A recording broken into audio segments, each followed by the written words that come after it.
held sway among scientists and intellectuals during the latter part of the 19th century and the early part of the 20th century. This view led to the development of the eugenic movement. Galton was the founder of the British Eugenic Society.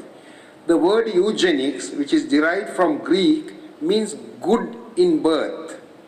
Eugenicists believe that human society could be improved by selective breeding, like we do with animals, selective breeding. The American eugenic movement convinced governments of 20 American states to enact legislation which enabled compulsory sterilization of the mentally unfit, within quotes. The prevailing sentiment was stated in a judgment of the US Supreme Court in 1927. I quote, "It would be better for all the world if instead of waiting to execute degenerate offspring for crime or let them starve for their imbecility, society can prevent those who are manifestly unfit from continuing their kind."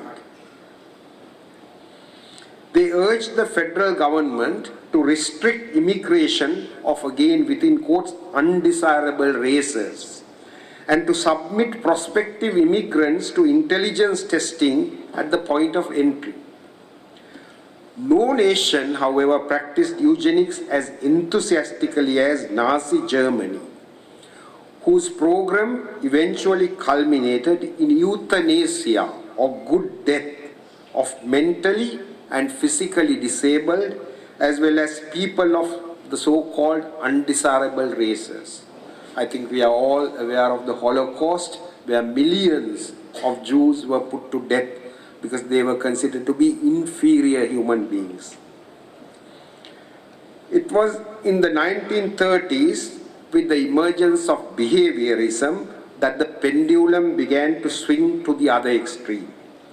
According to the behaviorists, all behavioral traits, including intelligence, were exclusively determined by the environment or culture, with little or no contribution from inheritance.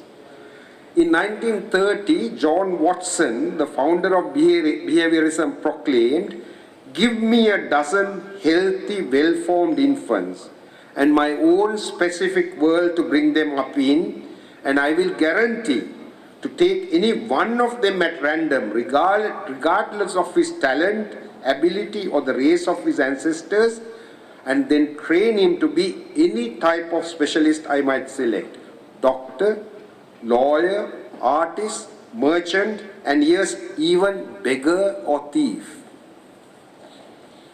Revulsion of eugenics due to the Nazi atrocities, as well as the racist in America and classist in Britain overtones, enabled the behavioral viewpoint to reign for nearly 40 years as the dominant explanation for individual differences in human ability and behavior. Sigmund Freud's theory of development, which had enormous impact in the 1950s in terms of the belief that origins of mental illness lay in childhood experiences, added further credence to the behaviorist or environmental viewpoint. However, in the latter half of the 20th century, the tide began to turn. A survey of 1,000 social and behavioral scientists in 1987 showed that by then a majority accepted some role for inheritance in determining intelligence. This change of attitude was influenced by two developments. Firstly, there emerged from animal research fairly strong evidence for genetic influence on behavior.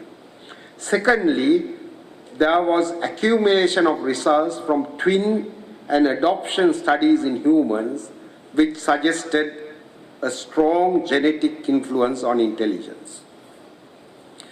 Before considering the principles of quantitative behavioral genetics, that is the science which attempts to disentangle the relative role of heredity and environment in determining behavioral traits like intelligence, it is important to consider some fundamental concepts regarding the nature of and measurement of intelligence. At the outset, it needs to be emphasized that there is no clear consensus among psychologists and psychometricians about the nature of intelligence and IQ. In fact, the present professor of educational psychology in Harvard believes that there isn't a single characteristic called intelligence, that there are multiple intelligences. But I wouldn't digress. Coming back, however, a majority agree on the existence of an overwhelming general cognitive ability, an overarching general intelligence, general cognitive ability, also referred to as the G factor, and they believe in its measurability using conventional tests of intelligence or IQ, intelligence quotient. There is also some agreement on the ability of these test scores to predict school performance and academic achievement. There is less agreement, however, about the ability to predict by themselves success in one's occupation or in life in general. As most of these tests have been derived based on Western populations living in developed countries, there is also a lack of consensus on their cross-cultural validity. We must appreciate that intelligence scores are a continuous variable which is distributed quantitatively in a normal bell-shaped curve. I think people who know a little bit of genetics and Mendel, they're not discrete traits, not like black or white eyes. It's a continuous. So there is a continuum, and if you look at the next page, you see the chart. So you will find very high intelligence, a small number of people at this end, very low intelligence, a small number of people at this end, but the overall curve is bell-shaped and a large majority of us will cluster around the center.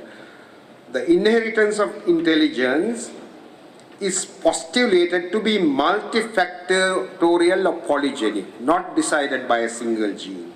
That is, many genes with a small effect cumulatively interact with environmental factors to produce differences among individuals.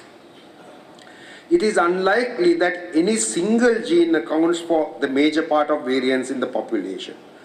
Rare single gene disorders such as phenylketonuria, which can cause severe defects in cognitive ability in an individual, contribute negligibly to the variance within the normal range of individual differences. The same applies to fragile X syndrome, which is caused by an abnormality in the long arm of the X chromosome, or Down syndrome or Mongolism, which is due to the presence of a third chromosome called trisomy at position 21. Quantitative genetic theory is used for the study of multifactorial or polygenic traits in order to delineate the relative contribution of heredity and environment. There are 4 fundamental propositions in this theory.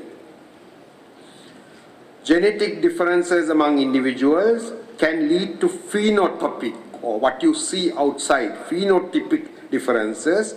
Environmental differences among individuals can also produce phenotypic differences. If genetic differences are important for a particular trait,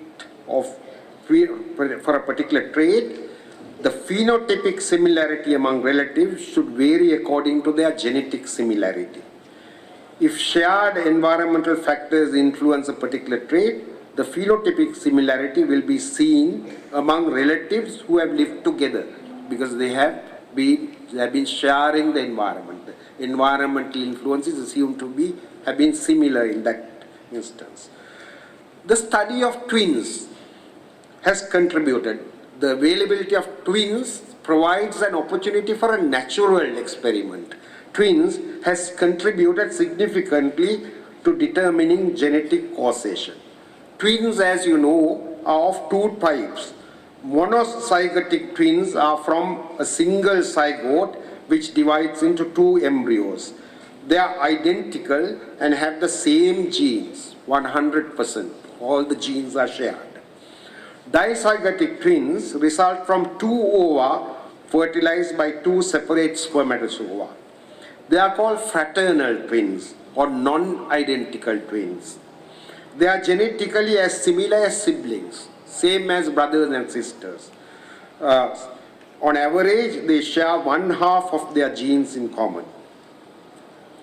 By comparing the concordance or similarity of a trait in identical twins to the concordance in fraternal twins, it is theoretically possible to estimate the genetic influence on the trait. Both types of twins are usually reared together. Usually they are brought up in the same house together, and therefore they share many environmental exposures and cultural factors. If a trait was determined completely by genes, identical twins would be concordant. That means concordant means both have the same trait 100% of the time. While fraternal twins would be concordant not more than 50% of the time, depending on the mode of inheritance. Another approach is to study identical twins who are separated at birth and raised in different households. Although it is not common, this has happened in society, where twins who have been at birth itself, they have been separated and brought up in different households. The assumption is that any differences between identical twins are caused by the environment and similarities are due to their shared genes. The heritability of a trait can be estimated by these means. The separation between genetic and environmental factors that occur when a child is removed from the biological or natural parents and raised in another environment by adoptive parents provides the basis for adoption studies. When children are adopted, they go away from their natural parents with whom they share the genes, and they live with adopted parents with whom they don't share the genes. And only the environment is common there. The similarity of a child under study, referred to as proband in genetics, with respect to a trait to adoptive and biological parents can be compared. A genetically determined trait would show greater similarity between the child and the biological parents. That's the original, the natural parents. Both twin and adoption designs are used to estimate the heritability of IQ. Heritability is the proportion of variance between individuals for a trait under study, in this case IQ, that is due to genetic reasons. It quantifies the extent of genetic influence. For twins reared together, you have to follow this argument carefully, that is brought up in the same environment, covariance in identical twins will be due to all genetic influence plus shared influence, environment. Covariance for fraternal twins will be due to half genetic influence plus shared environment. Therefore, the difference in correlation between identical and fraternal twins would thus equal half the heritability. If the difference is doubled, it would give an estimate of heritability. So this is, I have simplified the concept of quantitative genetics. Similar calculations are made for all other study designs. The following is a summary of heritability estimates of intelligence or IQ using different study designs. It is taken from a monograph on the subject by Robert Plomin. Robert Plomin is a professor of psychology at the Institute of Psychology in London. Heritability is expressed as a decimal here, as a percentage. Now, if you can see, the chart is given, there are the different study designs. You can double the difference between correlations for identical and fraternal twins reared together. That's why, right away, that gives a heritability estimate of 0.52. Double the correlation of biological parents and their adopted away offspring. That is, compare the natural parents with children who have been brought up in a totally different household. That gives the heritability estimate of 0.44. Doubling the correlation of biological siblings adopted apart, that is not twins, even in the same brothers and sisters, if they are brought up in different, you can compare and come to an estimate of heritability, 0.48. Doubling the difference between correlation for non-adoptive parents and offspring, that's natural parents, and adoptive parents and adoptive offspring.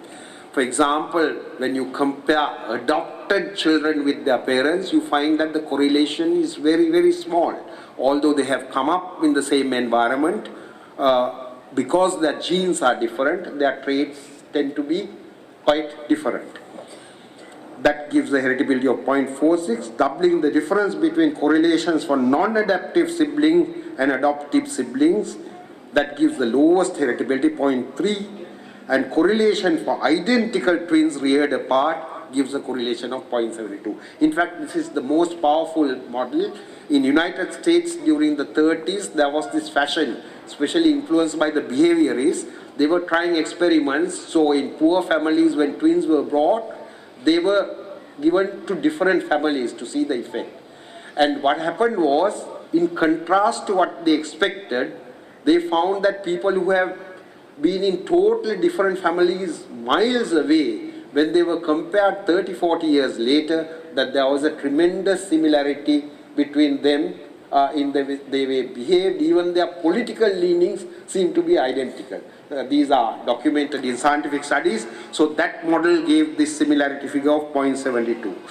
Taking all of them, the mean estimate for heritability of IQ based on these studies is 0.5 plus or minus 0.2. There are some distinguished biologists who question the validity of heritability estimates. There are some very distinguished scientists who are skeptical of this whole methodology. They feel that it does not make allowance for interaction between heredity and environment. The methodology assumes that they are acting independently of each other. There is a difference in the impact of the shared environment and the non-shared environment. Although we live in the same household, it's wrong to assume that we are exposed to the identical influences. We might be within the same household even exposed to different things. So there may be an unshared. And also, it is possible that nature or genetics may influence how you experience nurture. I have not discussed this subject. It's called epigenetics, and it is a very rapidly developing field, epigenetics. How actually nature or genetics influence even the behavioral component. Turkheimer, using the twin methodology, showed that the shared environment had a greater impact than heredity on IQ scores in lower socioeconomic groups. In the poorer people, the environment seemed to be more important, and the reverse was true in the higher socioeconomic groups.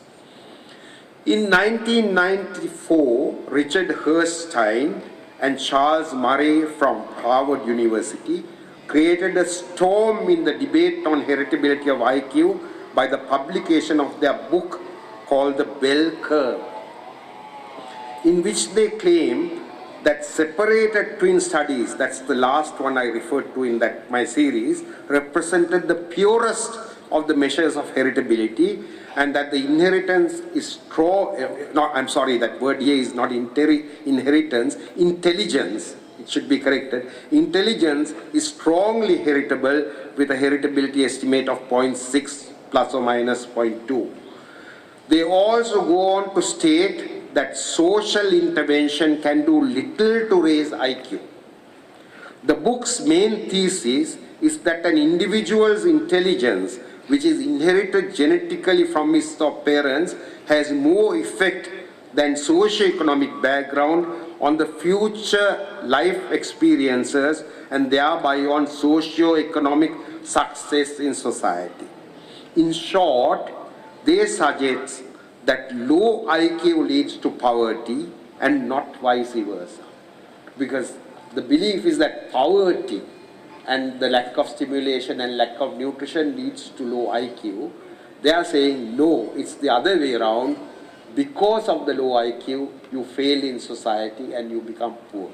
And that they are in fact saying there is no point in wasting money on programs for this. So this is an extremely right-wing conservative ideology which is expressed in scientific terms in this book. To say that the book caused a storm in the scientific world is an understatement. What it caused was a Category 5 hurricane. There was a furious and immediate response from those with an opposing viewpoint.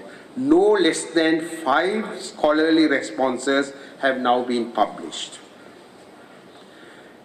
In one of them, in Intelligence, Genes and Success, Daniel, Devlin and Roeder suggest that in studies of identical twins reared apart at birth, the possibility that sharing a uterus for 9 months, because twins will share the same womb of the mother, they are in the same identical womb for mother, may account for some later similarities and has been ignored. So it may not be the genes, but it may be the fact that they shared the womb for 9 months together that makes them more similar.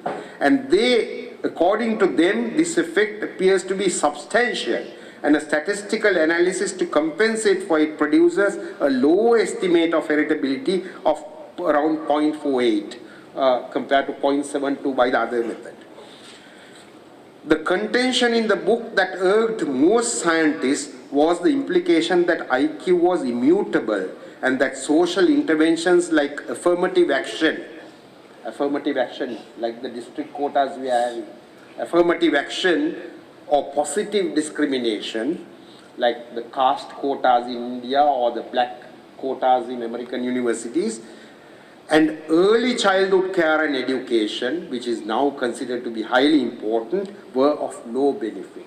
I think a large majority of the scientific community rejected that particular claim. In their view, a heritability estimate does not in any way constrain the effects of a change environment.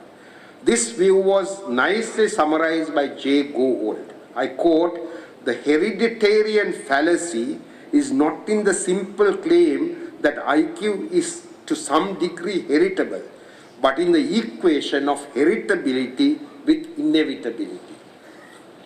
The notion that black-white differences in IQ were due to hereditary reasons, I think I dropped one line. Another important problem in this book was the present conventional IQ scores show that the difference, the mean IQs between the black people and the white people are about 15 points different. So there are various explanations for that difference. Majority of the people feel it is the deprivation and the cultural deprivation they are subjected to, but these people claim that it was genetic, and that really caused a major furor. The notion that black-white differences in IQ were due to hereditary reasons was also rejected by the majority. The American Psychological Association, APA, convened a task force of mainstream psychologists who rejected a genetic interpretation of this evidence, of this difference. No discussion of genetic influence on intelligence in the present day can be complete without reference to molecular genetic approaches. With the completion of the Human Genome Project, there was much expectation that genes related to intelligence and that other human talents were soon to be discovered. James Watson, the director of the project and the Nobel Prize winning co-discoverer of DNA, is on record as saying, I quote, "We used to think that our fate was in our stars. Now we know that to a great extent it is in our genes. However, this expectation has proven to be false, as much human behavioral traits like intelligence are due to multiple genes with small effects rather than one or two major genes. The search for these genes is more difficult and has not yet been successful. Though there have been several reports for discovery of genetic markers for some cognitive abilities and learning disorders. None of these have been confirmed by other workers, and in fact some of them have been retracted by the original claimants. So thus, in the nature versus nurture debate regarding intelligence, the pendulum has now swung to the middle. Both are important. This is what you and I have always thought from a purely common sense point of view. The experts at the two extremes have confused us with their scientific zealotry. Now I would like to deal briefly with some of the environmental determinants of cognitive ability. A variety of environmental factors are known to affect IQ. These include socioeconomic status, early childhood care, maternal responsiveness, schooling, and nutrition. The role of the intrauterine environment is also under study.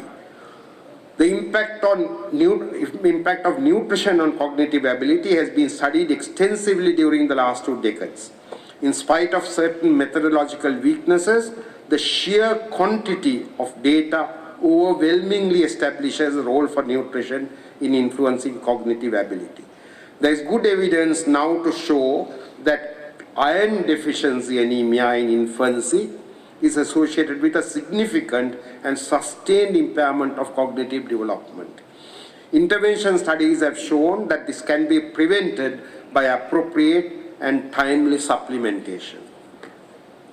Although we are familiar with the effects of severe iodine deficiency causing endemic goiter, again there is a mistake here, not QG, in the mother, goiter in the mother and endemic cretinism in the child, it is only recently that effects of mild and moderate iron deficiency on cognitive ability are becoming evident. A recent meta-analysis of 18 studies showed a large effect with a difference of nearly 13.5 IQ points between iodine deficient and iodine adequate population. This problem is now largely dealt with by universal salt iodization programs, which we have in our country for the last 10-15 years. As for severe protein energy malnutrition in early childhood, there is no doubt that it is associated with cognitive deficit compared to age and sex-matched controls who are not malnourished. What is not clear is whether the deficit is caused by the nutritional deficiency per se or by the concomitant socio-cultural deprivation which these children are subject to. In fact, the few intervention studies that are methodologically adequate support a view that multifocal interventions, which include nutritional supplementation, social inputs, and education, are more likely to succeed than purely nutritional interventions.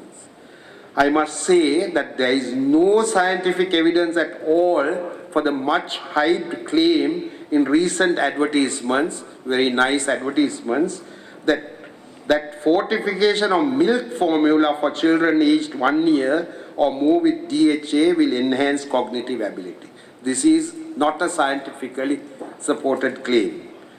However, there is some evidence that exclusive breastfeeding during the first 6 months of life may be beneficial in this respect. Exclusive breastfeeding, giving only breast milk in the first 6 months of life has been shown to be associated with a higher IQ in later life. As a pediatrician, I will take this opportunity to re-emphasize the critical importance of a nurturant environment. That's a stimulating environment with proper nutrition also. In the early years of life, for a child's developmental trajectory and life course. I would like to end this talk on a positive note. There is clear evidence that IQ scores have risen steadily and dramatically ever since they were introduced early in this century. This phenomenon has been documented in almost 20 countries, mostly from the developed world. This is similar to the positive secular trend in stature or height that has been documented in the developed. Every generation is somewhat taller than the previous generation in the developed world. There is a general consensus that this increase in IQ is more likely to be due to environmental rather than hereditary factors, because there isn't time for the hereditary changes to occur. In conclusion, I would like to stress that although there is evidence for a substantial genetic influence on cognitive ability, there is no doubt that genes also influence our IQ or intelligence. It does not imply that differences among individuals are